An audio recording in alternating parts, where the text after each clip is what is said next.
kita akan lakukan gugatan ceres.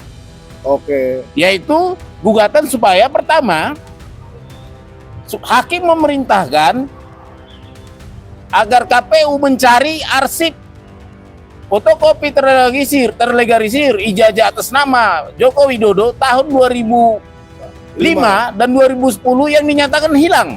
Oh, di KPU Solo. Di KPU Solo. Kenapa ini penting? Karena isunya di situ adalah insinyur, Dr. Andus, bukan insinyur. Kenapa hilang arsip sepenting itu? Ya. Itu harus hakim nanti memerintahkan supaya dicari. Bila perlu dibuat pengumuman besar, namanya dimasukkan namanya ke istilah DPA, daftar pencarian arsip. Dengan menyatakan ijazahnya identik. Sementara Polri ini bukan lembaga yang punya wewenang untuk menyatakan ini palsu atau asli. Ya kan? Nah, kemudian UGM juga sama melakukan itu. Artinya sudah ada dua penjahat nih, lembaga pengkhianat negara ini, Polri dengan UGM. Nah, kita tidak mau yang namanya KPU juga jadi pengkhianat. Kami sebagai warga negara, kembali lagi, kami malu sama warga dunia internasional. Pernah punya presiden penipu. Itu satu. Yang kedua, kita juga minta pertanggungjawaban sama Jokowi. Yang kita duga sekarang punya ijazah palsu, sempat jadi presiden 2 periode, dia udah mengacak-ngacak kehidupan bernegara.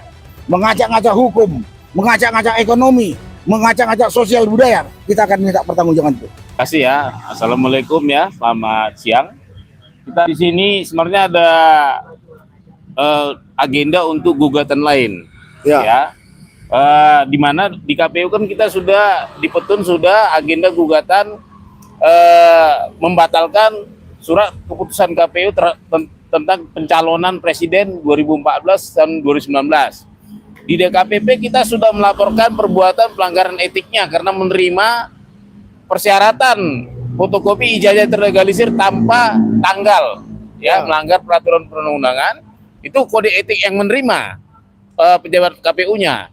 Di Pengadilan Negeri Jakarta Pusat juga kita sedang menggugat perbuatan melawan hukumnya, ya, terhadap Undang-Undang Administrasi Nomor 30 Tahun 2014, Peraturan Menteri Pendidikan Nasional Nomor 59 Tahun 2008, dan Keputusan Menteri Pendidikan dan Kebudayaan Nomor 324 Tahun 1997.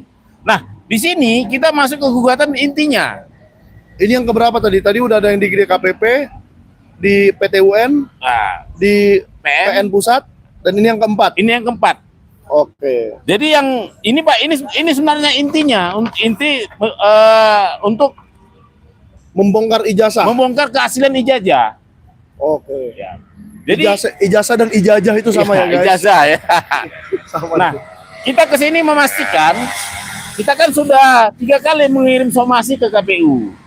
Oke. Ini belajar dari pengalaman di NO-nya gugatan CLS di Solo karena notifikasi 60 hari katanya kan. Ya. Nah, kita sabar mengikuti sampai lebih dari 60 hari. Setelah kita bersurat 60 hari yang lalu, kita kirim lagi surat notifikasi kedua supaya dijawab. Kita kirim lagi surat ketiga supaya dijawab. Nah, kita ternyata tadi datang kemari kita kasih notifikasinya batas waktu cuma 3 hari. Ternyata mereka belum punya jawabannya, ya. Oke. Akibatnya ya minggu depan kita sudah bisa pastikan ya Pak ya, bersama Pak beliau Tokoh Publik Bang Marwan, Forum TNI Pak Lasma Muryono sama Jenderal Sunarko ya. Kita akan lakukan gugatan ceres. Oke. Yaitu gugatan supaya pertama hakim memerintahkan agar KPU mencari arsip fotokopi terlegalisir ijazah atas nama Joko Widodo tahun 2005 dan 2010 yang dinyatakan hilang. Oh, di KPU Solo. Di KPU Solo. Kenapa ini penting? Karena isunya di situ adalah insinyur, Dr. Andus, bukan insinyur. Kenapa hilang arsip sepenting itu? Ya. Itu harus hakim nanti memerintahkan supaya dicari. Bila perlu dibuat pengumuman besar, namanya dimasukkan namanya ke istilah DPA, daftar pencarian arsip. Seperti DPO ya? DPO lah, DPO sama DPA. Daftar pencarian orang, ini daftar pencarian arsip. Iya, karena arsip itu punya roh. Waduh. Roh masa lalu yang menceritakan apa yang terjadi di masa lalu. Berarti menurut Pak Bona sepenting itu? Menurut saya itu paling penting. Itu jati diri negara. Jati diri Warga Kota Solo Kota ya? Solo. Siapa wali kotanya? Berarti sekarang identitas kota Solo ini semakin nggak jelas karena kehilangan arsip itu ya. Berarti mereka tidak menghargai wali kotanya. Ya, Ingin menghilangkan sejarah wali kotanya. ya betul betul. Kan itu simpel saja ya. Wali kota mungkin kota Solonya tidak tertarik untuk menampilkan pendidikan wali kotanya sebelumnya. Ya, Dengan menghilangkan arsip itu. betul betul. Nah, yang kedua, yang terpenting adalah kita juga memaksa melalui hakim ya supaya KPU melalui undang-undang kearsipan ini ya. Oh, ini undang-undang kearsipan di print ya. Iya, Setebal ini. tebal ini. Supaya KPU menyerahkan arsip-arsipnya yang dari 2005, 2010, 2012, 2014, 2019 menyerahkan ke ANRI. Oke. Nanti ANRI harus memeriksa keaslian arsip-arsip yang itu disandingkan dengan keaslian dari sumber asli fotokopi. Ya. Jadi nanti melalui undang-undang ini kita berharap Bapak Joko Widodo menyerahkan aslinya sesuai dengan undang-undang. Ada di pasal 69 ya, kebacakan ya. Lembaga kearsipan berwenang melakukan autentikasi arsip statis dengan dukungan pembuktian. Pembuktiannya ini di bawah aslinya. Oke. Nah, ini nanti kalau publik mau lebih jelas, baca nanti di Peraturan Kepala ANRI nomor 1 tahun 2023.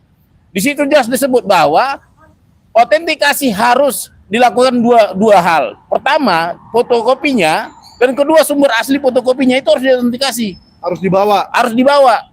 Nah, nanti kalau ternyata nanti ANRI sudah mengautentikasi, ternyata ada publik yang tidak puas karena ini produk TUN, publik nanti bisa menggugat, meminta supaya diautentikasi di laboratorium yang diinginkan oleh penggugat.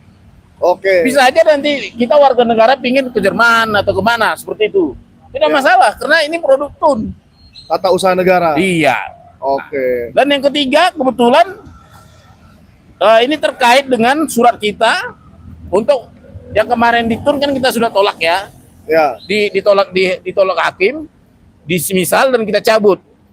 Nah, untuk mengulang kembali yang di TUN, kita berbuat surat, mengirim surat.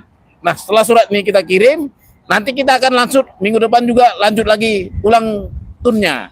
Oke, jadi itu yang di PT UN kemarin dicabut bukan berarti Pak Bonatua menyerah ya? Bukan, justru kita menyempurnakan kekurangan kita. Oke. Jadi memang dulu ada hakimnya bilang itu 90 hari telat. Nggak boleh diteruskan, tapi kita memaksa. Ya.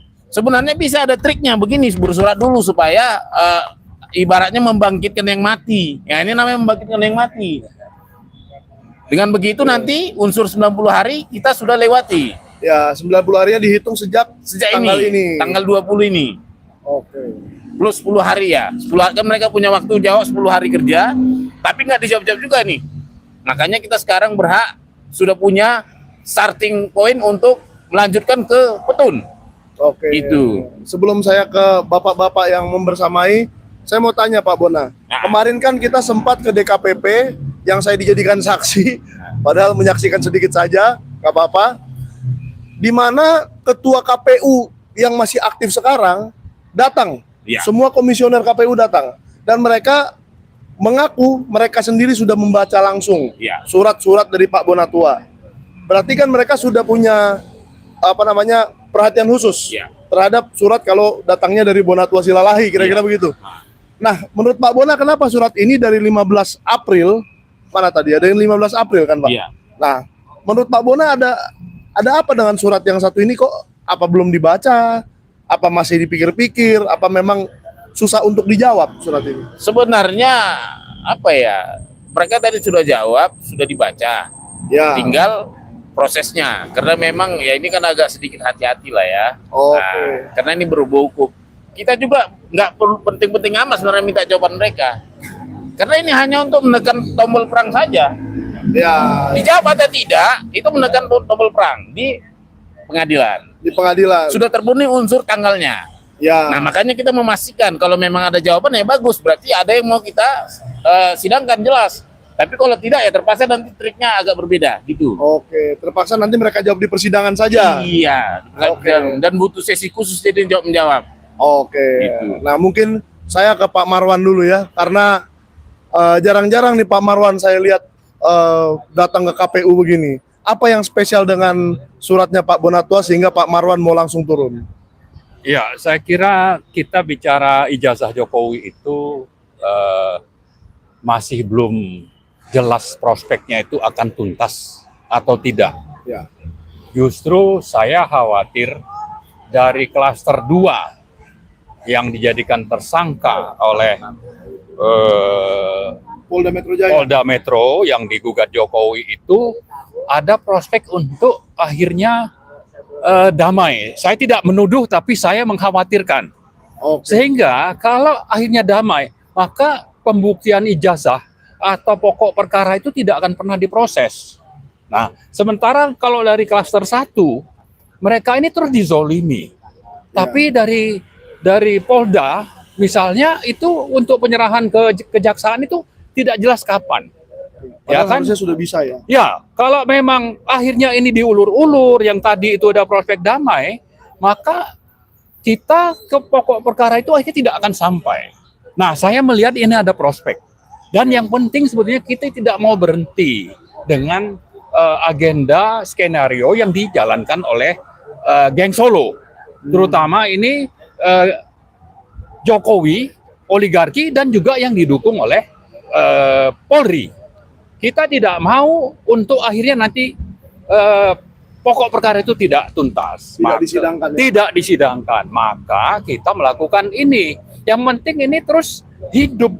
Ini bicara soal politik, bukan cuma masalah hukum. Kalau sudah hukum itu saya kira tadi kita bicara Dr. Andes dengan insinyur saya ini sudah bermasalah. Jadi kalau dibilang hilang, itu saya kira tidak benar, itu dihilangkan. Kenapa? Nanti kalau ini dilihat ini Dr. Andes ini, insinyur udah kelihatan sekali kejahatannya, pemalsuannya gitu ya.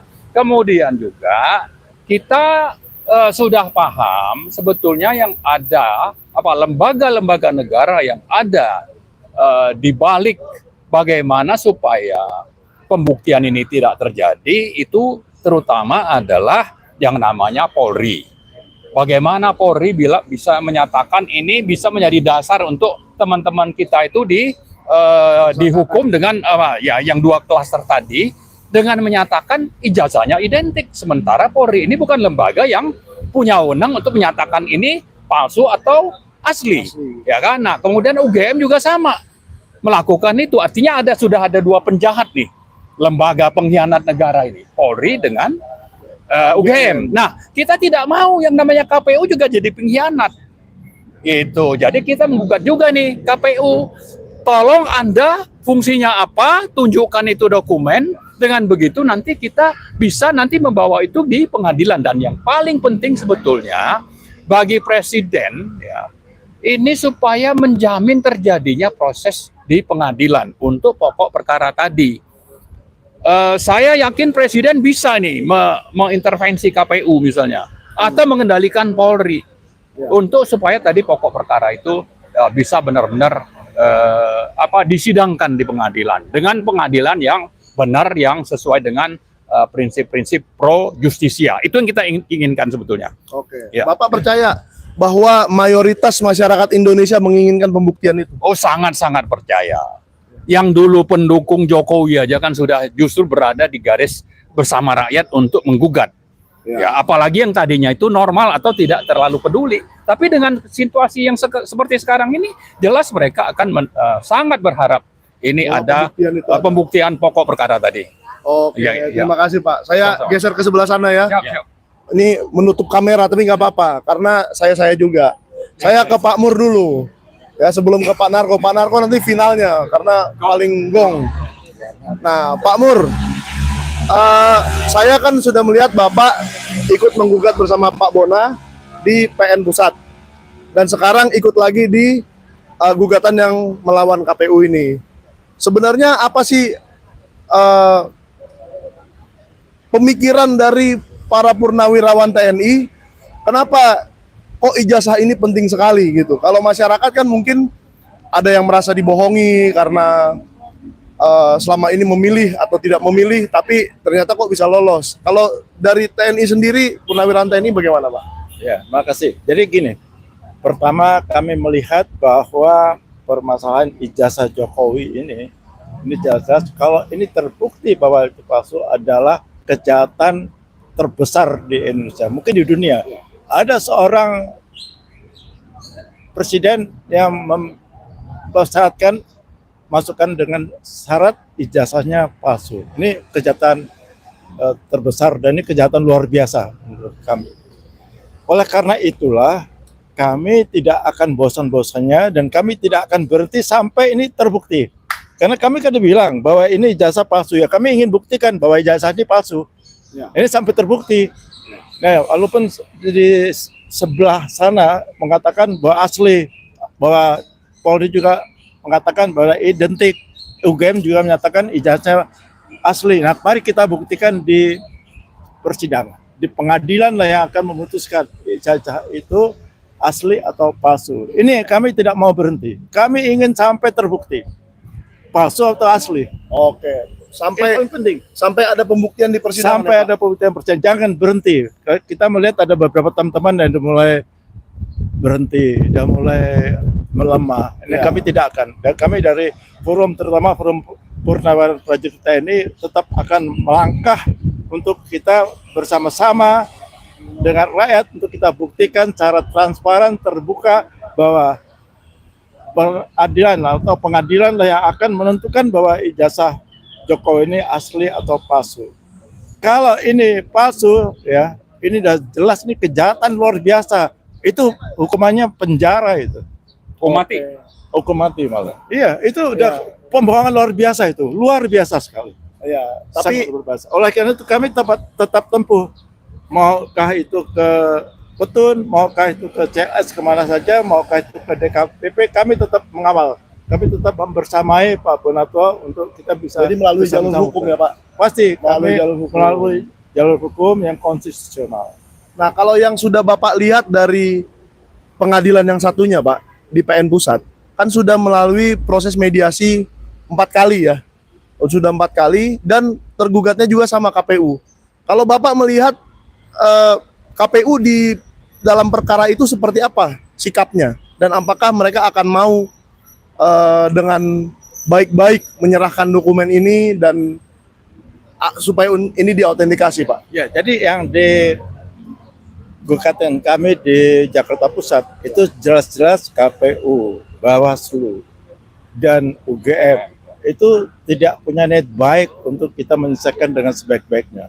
Kami kan mengajak sebenarnya sesuai jalur hukum, secara konstitusional untuk kita sama-sama membuktikan bahwa legalisasi ijazah Jokowi yang dipakai dari awal 2005 ya, 2010, 2012 sampai 2014, 2019 itu legalisasinya tidak sah. Dan tanda tangannya pun kami ragukan. Oleh karena itulah kepada mantan Dekan Kehutanan Prof. Naim dan Prof. Budiadi, kami minta hadir tuh untuk itu. Kami ingin bertanya, Prof, apakah ini betul-betul tanda tangan Anda? Kalau itu betul Anda mengakui tanda tangan, itu sudah benar. Yang berikutnya adalah, Prof, kenapa tidak ada tanggal, tahun, bulan, dan tahun? Itu melanggar persyaratan aturan di legalisasi sebuah ijazah. Itu sudah jelas melanggar undang-undang dan peraturan Menteri Pendidikan dan Kebudayaan. Oke, berarti memang karena ada keanehan Bapak bersama Pak Bonatua menggugat ya. Bukan karena alasan pribadi atau apa ya seperti dituduhkan orang. Saya nggak kenal sama mereka. Yang saya kenal dia tuh mantan presiden. Saya malu terus terang. Punya presiden kok Pembohong. membohong. Ya, Itu soal tidak tanggal boleh. aja. Iya, itu kan legalisasi untuk mempermudah aja supaya itu diterima persyaratannya ketika mencalonkan diri sebagai pejabat negara. Oke, Pak. Nah, sekarang saya ke Pak Narko karena kita mengejar waktu sholat Jumat, Pak ya. Ya, udah teriak tuh, udah betul katanya. Nah, Pak Narko, ini saya bertanya sebagai sesama orang Medan nih, Pak. Kenapa sih kok persoalan ijazah ini kok berlarut-larut sampai bertahun-tahun gak ada pengadilan yang berani menyidangkan, gak ada polisi yang berani memeriksa dengan jelas, tidak ada arsip nasionalnya tidak berani, KPU-nya pun tidak berani. Kok Pak Narko doang yang berani ngomong? Karena nggak digaji. Terima kasih, Bung Michael. Siap. Kami dari Purnawirawan mengikuti semua proses hukum untuk mengusut ijazah Jokowi. Yang kami sebetulnya, saya pribadi nanti itu udah 99,99% dia tidak punya ijazah pribadi, dan kumpulan purnawirawan lain juga seperti itu pendapatnya.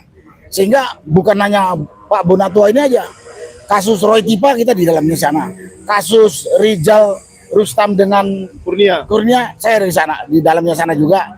Kemudian waktu Pak Subhan Palal mengejar saya, kita ada. Karena apa? Itu tanggung jawab kami warga negara yang sekarang masih hidup.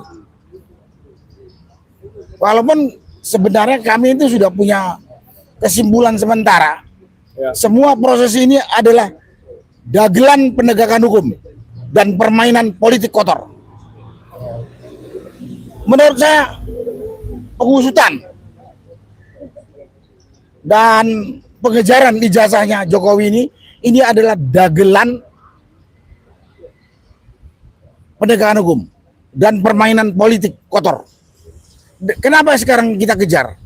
Tadi udah dijelaskan secara rinci. Di KPU ini, termasuk di KPU di Solo Dan Jakarta tentunya. yang namanya arsip ijazah Jokowi untuk pemilu untuk pilkada wali kota 2005 2009 nggak ada.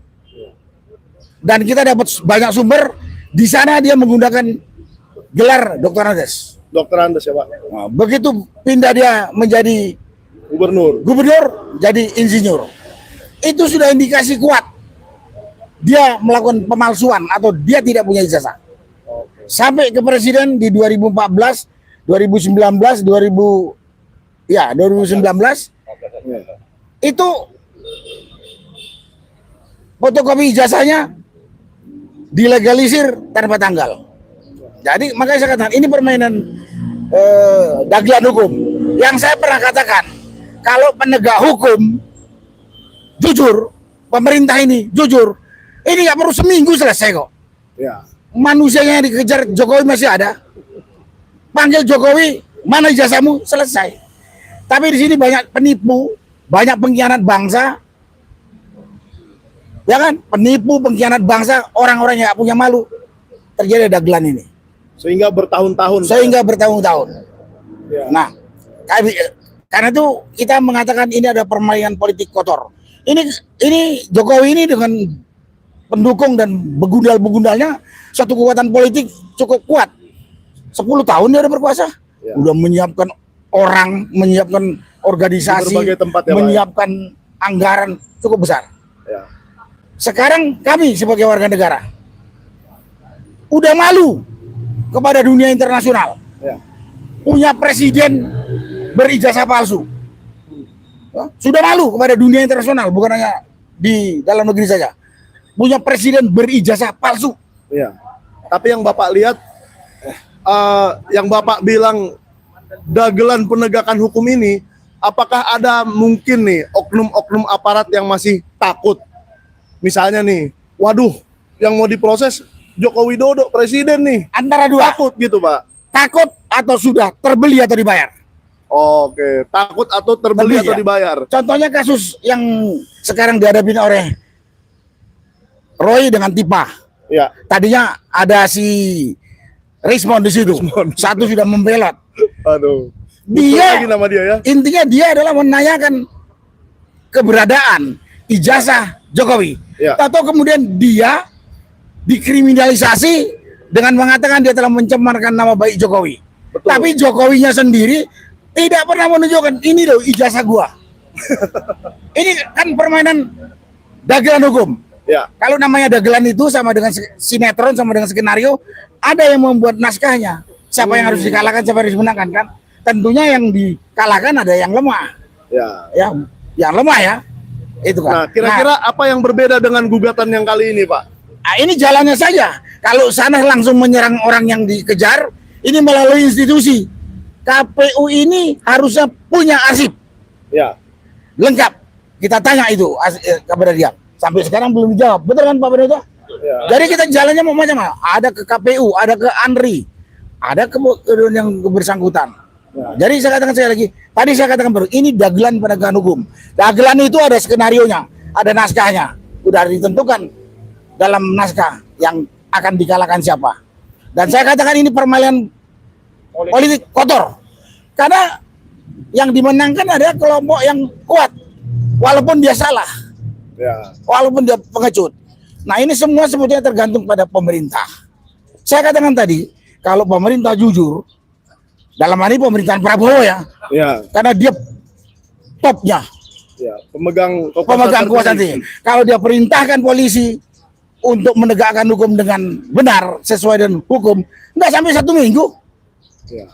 Tapi karena Prabowo sebagai presiden nggak bersuara, membiarkan saja, pasti ada maksud-maksud tertentu. Maksud tertentu itu ada di kepalanya Prabowo. Silakan ditanya sama dia. Tanya sama dia. Tanya sama Prabowo, apa sih maksudmu? Enggak gini. Karena kalau begitu Prabowo katakan, polisi atau Kapolri, bertindaklah kau sebagai penegak hukum. Enggak sampai 1 minggu selesai kok. Kasus ijazah ini. Makanya. Sekarang karena dia juga nggak pernah ditegur sama bosnya yang namanya Prabowo ini, ya suka-suka gua lah, gua manfaatkan lah ini untuk nama besar dia, untuk cari duit lah, dan lain sebagainya. Ya. Atau takut dia sama Jokowi. Ya, Dia kan? mungkin Nah, yang pernah melantik dia dulu. tapi sekali lagi, tadi kami sebagai warga negara, kembali lagi, kami malu sama warga dunia internasional. Pernah punya presiden penipu. Itu satu. Yang kedua, kita juga minta pertanggungjawaban sama Jokowi. Yang kita duga sekarang punya ijazah palsu, sempat jadi presiden 2 periode, dia udah mengacak-ngacak kehidupan bernegara. Mengacak-ngacak hukum, mengacak-ngacak ekonomi, mengacak-ngacak sosial budaya. Kita akan minta pertanggungjawaban itu. Ini jadi bukan karena saya punya dendam pribadi, enggak. Tapi mewakili rakyat yang sekarang enggak bersuara. Mungkin karena takut juga, Pak. Ya segala macam lah, takut atau sudah dibayar, banyak itu buktinya. Nah sekarang kita tutup. Kami mewakili itu. Yang ketiga, kami tidak mau nanti dipermalukan oleh anak cucu kita. Saya, walaupun saya sudah dikubur. Bapak gua dulu hidup dipimpin presiden berijazah palsu, diam aja katanya. Oh, gitu ya. Dan satu itu, yang kedua jangan jadi presiden negatif ke belakang. Berikutnya nanti yang akan datang mungkin penipu-penipu ini, nggak usah sekolah lah, jadi penipu yang lihat kumpulin duit, gue aja bisa jadi presiden. Akan jadi presiden negatif yang bisa menghancurkan negara ini ke belakang kalau kita diam saja. Oke. Jadi kita ini bukan kurang kerjaan, tapi karena cintanya sama negara ini jangan sampai pecah. Dan cintanya kepada pengelolaan negara ini dengan benar. Karena kan kita tahu, Anda kan tahu kan, Ya.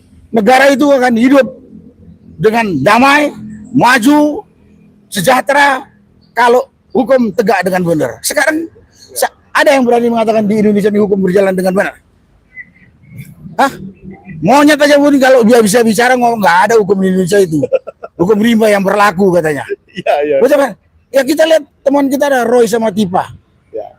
dan lain. Jadi banyak ini, jaga kehormatan di dunia internasional, tanggung jawab kepada negara, jangan ditipu lagi, tanggung jawab kepada generasi berikutnya, dan jangan sampai lagi ditiru lagi nih kelakuan Jokowi ini, menipu negara. Dan Bapak berharap KPU akan mengautentikasi Harus, ini ya. selama saya masih hidup, saya akan kejar. Oke. Karena itu tanggung jawab bukan hanya dunia saya sampai akhirat. Keyakinan saya itu. Kalau Anda nggak percaya ada akhirat, ya silahkan aja. Saya percaya kok, Ya Pak. itu Saya silakan percaya aja. kok, Pak. Saya dirujak netizen lagi. Ya, itulah yang bisa saya sampaikan. Terima kasih. Oke. Terima kasih, Pak. Nah, ada yang mau menambahkan lagi, Pak? Atau ke Pak Bona aja ya? Saya langsung ke Pak Bona lagi ya. Bintangnya Pak Bona. Supaya kita semakin jelas nih, Pak. Langkah selanjutnya apa? Kalau dari Pak Narko dan Pak Mur kan sudah jelas semangatnya itu untuk mencari ijazah Jokowi dengan apapun jalannya untuk menjaga NKRI, apapun institusi yang harus digugat, apapun yang harus kita cari jalan manapun. Nah, tapi Pak Bona kenapa memilih ke KPU dan langkah berikutnya bagaimana? Jadi terima kasih ya. Jadi saya itu kan peneliti pribadi yang dilindungi oleh undang-undang dan undang-undang konvensi internasional. Ya. sebelum saya meneliti saya sudah punya metodologis kerja yang saya harus ikutin satu persatu. Ya. Tahap pertama itu saya sudah berhasil mengumpulkan semua bukti-bukti, ya, baik dari KPU Solo, KPU DKI, KPU Pusat, dan juga UGM. Nah, sekarang saya masuk ke tahap kedua, yaitu menggunakan bukti-bukti ini. Ya. Makanya saat ini bukti-bukti ini kita pakai di KPU, kita pakai di Pengadilan Negeri, kita pakai di Petun, kita pakai di DKPP. Ya. Jadi yang di sini ini kebetulan ini adalah finalnya yang CLS ini. Ya. Di mana CLS ini adalah citizen lawsuit ya. Kita berharap kebijakan dari keputusan dari hakim nantinya merekomendasikan memaksa agar satu KPU mencari arsip yang hilang. Yang dari Solo. Yang dari Solo 2005 dan 2010. Karena sudah Pak Bonatua buktikan itu benar-benar hilang ya. Menurut tentunya ini pertanggungjawaban administrasi ya, Dari bahwa KPU ya. KPU Kota Solo menjawab ke saya per Februari 2026 masih hilang. Masih dicari katanya, artinya hilang kan? Nah, kan gitu, cuma ngeles aja. Ya. Dan kedua, memerintahkan agar KPU menyerahkan arsip itu ke Andri dan memerintahkan Andri lakukan autentikasi. Periksa keaslian fotokopi 2005 sampai 2019, periksa arsip itu terhadap sumber aslinya, sumber fotokopi, periksa juga sumbernya itu asli atau tidak. Kita jangan sampai seperti sumber semar yang hilang. Ya. Dan ketiga itu ya kita akan mengulang ke Petun, ya, minggu depan kita akan gugat lagi ke Petun. Nah, ini langkah yang cukup strategis juga. Karena apa? Ini berbicara tentang penggunaan fotokopi ijazah terlegalisir yang diduga tidak sesuai dengan peraturan perundang-undangan. Seperti itu. Oke. Nah, yang sebenarnya yang kita tunggu-tunggu itu yang kedua, Pak Bona ya. Ya. Kalau yang mencari sih ya biarkanlah mereka mencari. Itu kelalaian mereka dan mereka yang harus membereskan itu. Tapi yang nomor 2 ini, Pak, saya pengen nih, masyarakat pasti pengen tahu, kalaupun KPU mau memberikan salinan terlegalisirnya kepada Andri, itu menurut saya cukup gampang. Tapi bagaimana hakim bisa memaksa Pak Jokowi untuk membawa ijazah aslinya untuk diautentikasi? Itu menurut saya yang agak berat, Pak. Itu Bisakah? Enteng itu. enteng. Begitu Presiden Prabowo perintahkan, Pak, ini hadir di pengadilan, nongol deh. Oh no. Jadi semua tergantung Pak Prabowo ya. Paling bertanggung jawab di negara ini adalah Presiden. Oke. Dalam hal ini Presiden Prabowo.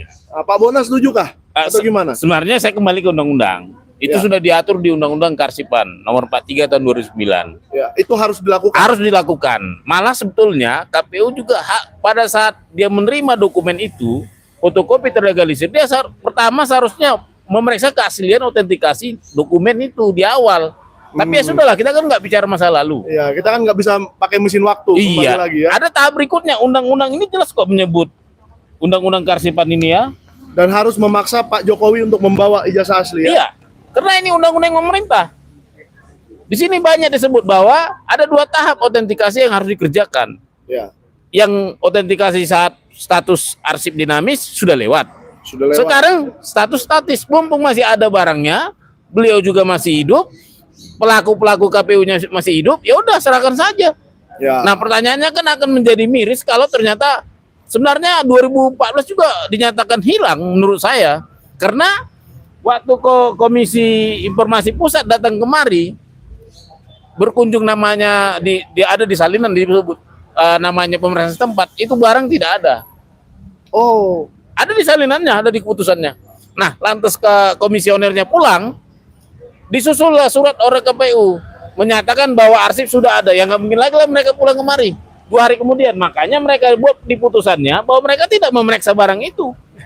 oh, jadi setelah 2 hari setelah itu baru ketemu ya? Iya. Oke, ya kita berharap aja lah Pak ya, Iya. bahwa Pak Jokowi mau dengan, ya menurut saya dengan baik-baik lah, Iya. secara negarawan, bawa saja ijazah asli itu ke Andri. Kita tidak menuntut harus dibawa ke Iya. kita, tidak harus dibawa ke Pak Bonatua, harus Pak Bonatua yang periksa, enggak juga. periksakan saja di Andri, siapa tahu ada penyakitnya ijazah itu diperiksa ya kan. Iya. Nah, kalau memang dinyatakan asli, ya kita lihat pemeriksaannya itu sudah benar apa belum untuk menyatakan itu asli. Tapi itu dulu. Kalau nyatakan asli juga, kita punya hak konstitusi untuk tidak setuju dengan Andri. Ya. Kita bisa tuntut di petun. Nah, itu yang Bisa itu yang seru nanti. Iya, kita kan untuk di petun CLS supaya diuji pakai ke lab lain. Bisa aja, konstitusi mengatur kok. Jadi jangan takut. Sebenarnya undang-undang ini, kebijakan Republik ini sudah cukup baik. Semua Jadi, ada. Intinya Pak Bona tidak berhenti mencari ijazah Jokowi ya. Tidak berhenti. Oke. Nah. Ada closing statement lagi atau cukup? Saya rasa cukup. Cukup ya? Oke, terima kasih Pak Terima kasih. Bonatua, Pak Marwan Batubara, Laksamana Pertama, Purnawirawan Muryono Aladin, dan Maijen yang paling garang dari Kopassus ini. Dulu satu ini sama Pak Prabowo ya, tapi kita harapkan Kopassus yang sekarang sudah menjadi presiden itu, Pak Prabowo akan tegas supaya meminta Pak Jokowi baik-baik, kan sering ke rumahnya, sering ke Solo, dan seringlah bertemu gitu kan.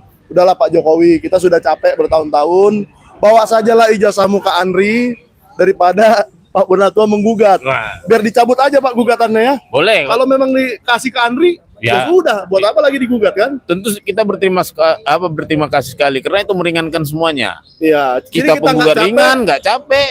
Pak Jokowi pun nggak capek. Iya, nggak ya bayar, kan? nggak mahal-mahal bayar pengacara. Iya. Satu lagi, kan tadi kita baru menekan Presiden Prabowo. Ya. Sekarang kita menekan Jokowi. Punya malu kau, Ya. bertanggung jawablah kau. Secara sadar tunjukkan ijazahmu. Bawa ke Punya arsip atau nasional. tidak? Ya, kalau ada kasihkan ke Andre. Oke, terima kasih. Jangan seperti sekarang ini, bahwa semua nilainya pengecut tak bertanggung jawab. Oke. Ya, jadi berhentilah bersembunyi, Berhenti bersih. bawa saja ijazahnya ke Arsip Nasional supaya persoalan ijazah ini selesai. Ya. Terima kasih semua yang sudah menonton. Selamat beribadah Jumat ya. Ya. Untuk yang beribadah,